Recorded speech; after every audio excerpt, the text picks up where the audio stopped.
پہلی سورت سورۃ فاتحہ ہے، اور فاتحہ کا لفظ جو ہے فتح سے ہے، اس کا معنی کھلنا، تو سورۃ فاتحہ کو فاتحہ اس لیے کہتے ہیں کہ قرآن کریم اسی سے کھلتا ہے، اس لیے اس کو فاتحہ کہتے ہیں، اور یہ قرآن کریم کی پہلی سورت ہے۔ اور مزے کی بات یہ کہ نازل ہونے میں بھی پوری مکمل جو سورت ہے وہ فاتحہ ہی ہے، سب سے پہلے جو پوری سورت جو اتری وہ فاتحہ ہے، اگرچہ اقرا کی آیتیں اتری تھیں سورۃ علق کی، لیکن پوری سورت فاتحہ سب سے پہلے اتری۔ اور پھر کتابت و تدوین میں بھی اللہ تبارک و تعالی نے قرآن کریم میں پہلے نمبر پہ اسی سورت کو لکھوایا، اور اس کی وجہ یہ ہے کہ سورۃ فاتحہ اتنی عظیم الشان صورت ہے کہ خود نبی کریم صلی اللہ علیہ وسلم نے ارشاد فرمایا کہ یہ ایسی فاتحہ جیسی صورت نہ کبھی تورات میں اتری، نہ انجیل میں اتری، نہ زبور میں اتری، یہاں تک کہ اس کی مثل صورت خود قرآن کریم میں دوسری کوئی نہیں ہے۔ قرآن میں بھی یہ گویا کہ قرآن عظیم ہے، یہ صورت یہ اتنی لاجواب صورت ہے، اللہ نے مختصر صورت میں ایسے مضامین بند کر دیے ہیں۔ بلکہ ایک حدیث میں آتا ہے، صحیح مسلم کی حدیث ہے کہ ایک مرتبہ جبرائیل صلی اللہ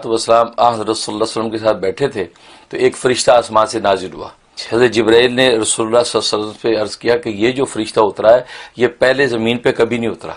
یہ پہلی مرتبہ اللہ تبارک و تعالی اس کو زمین پہ اتارا ہے۔ وہ فرشتہ جیسے قریب آیا اور آ کے کہا کہ اے اللہ کے نبی، آپ کو خوشخبری اور بشارت ہو کہ اللہ تبارک و تعالی نے آپ کو دو نور عطا کیے ہیں، ایک نور سورہ فاتحہ کا ہے اور دوسرا نور سورہ بقرہ کے آخری آیات آمن الرسول سے۔ یہ فرمایا یہ دو نور آپ کو عطا کیے ہیں، یہ آپ کے لیے خوشخبری کی بات ہے، اور فرمایا کہ جو اس کو پڑھے گا اس کا پورا پورا اجر پائے گا۔ کیونکہ سورہ فاتحہ کی اس قدر فضیلت بیان کی گئی، اور اللہ تبارک و تعالی نے اس صورت مبارکہ میں ایک دعویٰ کیا ہے،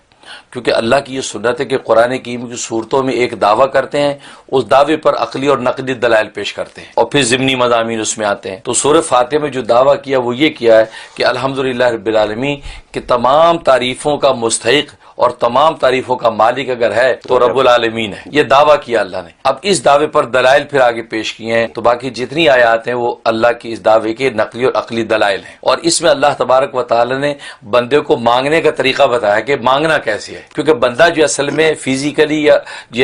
انٹینشنلی ایک مانگتا ہے، یہ اس سے پیدا ہوتی ہے، آپ نے دیکھا روتا ہے، یہ رونا اصل میں یہ مانگنے کے لیے ہے، کہ کبھی بھی کوئی مانگنے والا ہنستا ہوا نہیں مانگتا، بڑا بھی اگر مانگتا منہ رونے والا بنا کے آپ سے مانگتا اللہ کے نام پہ دے دو، تو رونا یہ مانگنے کی ایک گویا کہ ایک عنوان ہوتی ہے۔ تو اللہ نے بندے کو مانگتا پیدا کیا ہے اور دنیا میں بتا دیا کہ مانگنے کا طریقہ مجھ سے سیکھو، تمہیں مانگنا کیسے ہے۔ سورہ فاتحہ مانگنے کا طریقہ بتایا، اور وہ چیز بتائی کہ جو مانگنے کی چیز ہے، کہ ہر چیز پہ نہ ریچھتے رہو کہ یہ بھی مانگ لو، وہ نہیں، مانگنے کی چیز ہے وہ میں بتائی ہے۔ تو اللہ نے وہ مانگنے کی چیز صورت میں بتائی، اور وہ ہدایت ہے، یعنی اللہ تبارک و تعالیٰ کی پہچان، کہ یہ مرزوق اپنے راضی کو پہچان لے، یہ مملوک اپنے مالک کو جان لے، یہ جو ہے نا یہ ہدایت بندہ مانگے، مانگنے کی چیز گویا کہ ہدایت ہے۔ اور پھر دنیا میں چونکہ انسان جو ہے یہ سوشل اینیمل ہے، یہ مل جل کے رہتا ہے لوگوں میں، تو اللہ نے یہ بتا دیا کہ کون لوگ ہیں جن کے ساتھ مل جل کے رہنا چاہیے تمہیں، اور کون لوگ ہیں جس سے اوائڈ کر کے رہنا چاہیے، تب تم کامیاب رہو گے۔ یہ وہ خلاصہ اس صورت کا کہ جس میں اللہ تبارک و تعالی نے یہ ساری حقیقت بیان کر دی۔ اور جہاں تک اس کے فوائد کا تعلق ہے تو خود حدیث میں آتا ہے، صحیح مسلم کی حدیث ہے کہ یہ صورت کا نام صورت شفا ہے، اس میں اللہ تبارک و تعالی جسمانی اور مادی شفا رکھی ہے۔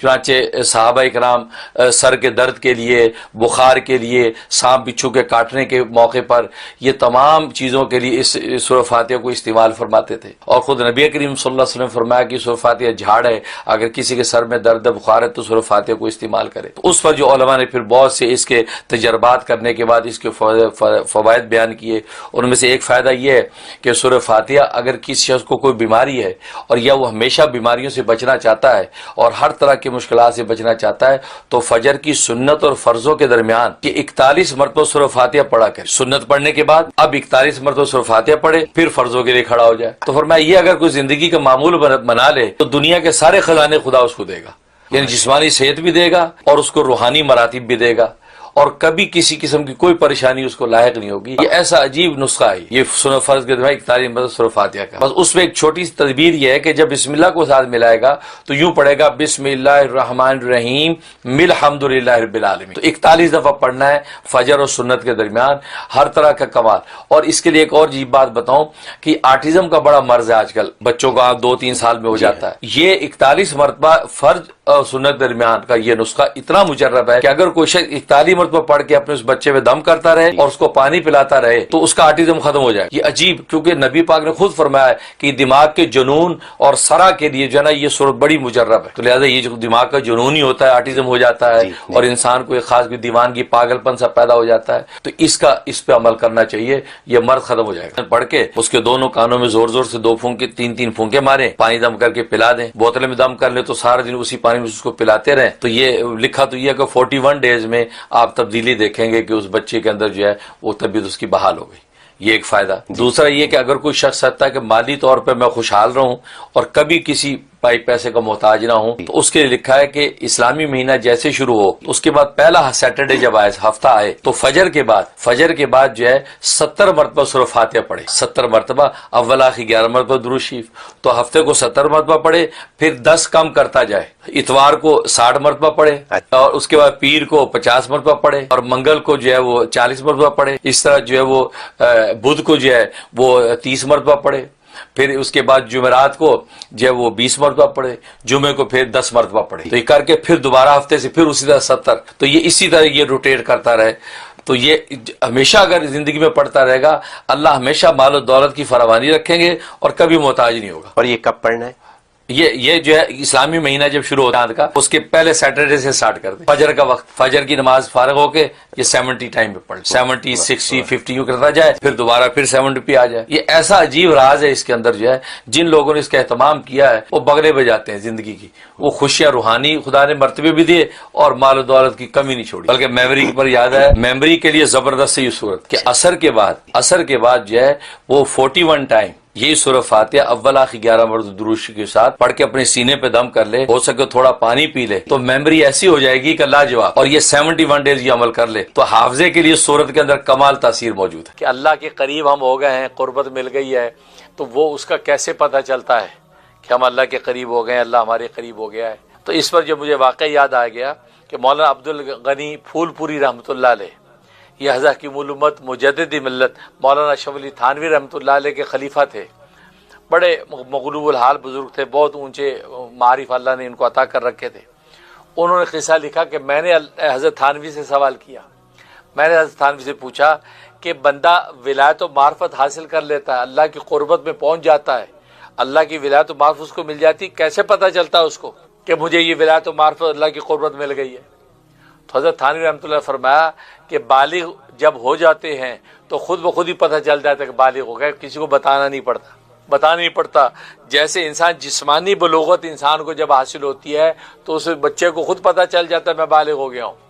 اس کسی کو بتانا نہیں پڑتا. پر اسی طریقے سے جب روحانی بلوغت انسان کو جب حاصل ہوتی ہے تو خود بخود پتہ چل جاتا ہے کہ مجھے روحانی بلوغت حاصل ہو گئی ہے. اس لیے جیسے جسمانی بلوغت میں اس بچے کو آثار ظاہر ہونے لگتے ہیں، مونچھیں آنے لگتی ہیں، آواز بھاری ہونے لگتی ہے، قوا مضبوط ہونے لگتے ہیں، تو دیکھنے والے کہتے ہیں بھائی ماشاءاللہ لگتا ہے بالغ ہو گیا بچہ. بالکل اسی طریقے سے جب ولایت و معرفت ملتی ہے اور اللہ کی قربت نصیب ہوتی ہے تو انسان کو خود پتہ چل جاتا ہے کہ اللہ تبارک و تعالیٰ کی ماشاء عنایت و فضل ہو گیا ہے. اور دیکھنے والے اس کے جو انداز سے اس کے اوپر جو انوارات اور کیفیات اس کی دیکھ کر بہت سے جو ہے اہل نظر دیکھ تاڑ جاتے ہیں کہ ماشاءاللہ اللہ نے اس کو نواز دیا ہے، یہ اللہ کے عارفین میں شامل ہو گیا ہے. تو یہ وہ چیزیں جو وجدان کے ذریعے سے مل جاتی ہیں. ظاہری لگا بندہ کوئی ایسا ضابطہ نہیں ہے، نہ ضابطے کی دنیا ہے، یہ تو غیب کے پردے کی دنیا ہے. اور وجدان کی دنیا اللہ تبارک و تعالیٰ غیب سے بندوں کو نوازے. اور یہ بہت اچھا آپ نے کہا کہ اللہ کی رضا حاصل ہو جائے. اس لیے اولیاء کاملین نے یہ بات لکھی ہے کہ اللہ کو ایک مرتبہ خوب زور لگا کے راضی کر لو، اللہ کو ایک مرتبہ خوب زور لگا کے راضی کر لو، خوب رو دھو کے راضی کر لو. اور اللہ وہ دوست ہے جب ایک دفعہ راضی ہو جاتا پھر ناراض نہیں ہوتا. کیونکہ ہم ناراض اس لیے ہوتے ہیں، ہم ایک دفعہ دوست سے راضی ہو جاتے ہیں، ہمیں پتہ نہیں ہوتا کہ فیوچر میں کیا کرے گا. یہ پھر فیوچر میں ایسی بات کر دیتا ہے جس سے ہمارا دل دکھتا ہے، ہم ناراض ہو جاتے ہیں، پھر منا لیتا ہے، پھر راضی ہو جاتے ہیں. لیکن اللہ تبارک و تعالی جب ہم سے راضی ہوتا ہے، ہمیں جب دوست بناتا ہے تو اللہ کو ہمارا فیوچر کا پتہ ہے کہ فیوچر میں یہ کون سی ایسی حرکت کرے گا جس سے مجھے ناراض کرے گا، یا یہ کہ ماضی اس کا کیا گزرا ہے، حال اس کا کیا ہے. اللہ عالم الغیب و شہادہ ہے. اللہ جب آپ کو ایک دفعہ دوست بنا لیتا، آپ سے راضی ہو جاتا ہے تو پھر اللہ ناراض نہیں ہوتا، کیونکہ اللہ کو آپ کا سارا آگے فیوچر پتہ ہے، سب دیکھ بھال کے اللہ راضی ہوا ہے. جب راضی ہو گیا اب ناراض نہیں ہوتا. اس لیے بزرگ فرماتے ہیں کہ اللہ کو ایک دفعہ راضی کر لو، اب آپ کہیں گے جی اللہ کو راضی کرنے ہو گئے، اللہ ہم سے راضی، ہمیں کیا پتہ، اللہ ہم سے راضی ہو گیا، ہمیں تو خبر نہیں ہے، ہم تو اللہ کو منا رہے ہیں، گڑ گڑا رہے ہیں، تو اللہ راضی ہو گیا یا نہیں، اس کی علامت کیا ہے؟ اس کی علامت کیا ہے؟ اللہ اکبر۔ اس کا جواب جو ہے اہل دل نے یہ دیا، اس کی علامت یہ ہے کہ اللہ تبارک و تعالیٰ کا دھیان آپ کو اس طرح آنے لگ جائے جیسے دنیا میں کسی سے محبت آپ کو ہو تو اس کا دھیان آپ کو رہتا ہے، دنیا میں کسی محبوب کا آپ ہر وقت دھیان رہتا ہے، چلتے پھرتے کھاتے پھرتے دماغ میں وہ گھومتا رہتا ہے، وہ محبوب جس سے آپ کو محبت ہے آپ کے دماغ میں رہتا ہے، آپ سوچتے بھی اس کے بارے میں سوچتے رہتے ہیں، اسی سوچ آتی ہے، اسی طرف دھیان رہتا ہے۔ تو اگر آپ کے دھیان کی کیفیت اللہ کی طرف اس طرح مبذول ہو جائے کہ آپ کو ہر وقت اللہ کے دھیان رہے، اچھے حال میں ہو یا برے حال میں ہو، اللہ کا دھیان آپ کا رہنے لگے، تو آپ ہر وقت اللہ کے بارے میں سوچتے رہیں، جیسے دنیا کے محبوب کے بارے میں کہتے کہ میں آپ کے بارے میں تھنک کر رہا، تو اب آپ کی تھنکنگ اللہ کے بارے میں ہونے لگ جائے تو آپ سمجھ جائیں کہ اللہ آپ سے راضی ہو گیا، اللہ آپ سے راضی ہو گیا، اب آپ سے ناراض نہیں ہوگا۔ تو اس کا مطلب ہے کہ یہ بہت بڑا، اور یہ کیفیت ظاہر ہے مجاہد ریاضت سے آتی ہے، آپ جو عبادات کے ذریعے سے اور اپنی جو اذکار و تسبیحات کے ذریعے سے اللہ تبارک و تعالیٰ کو راضی کرنے میں لگے رہیں، اور باقی دعا کرتے رہیں، اللہ تبارک و تعالیٰ راضی ہو جائیں گے، اور جب راضی ہو جاتے ہیں تو پھر اللہ ناراض نہیں ہوتے۔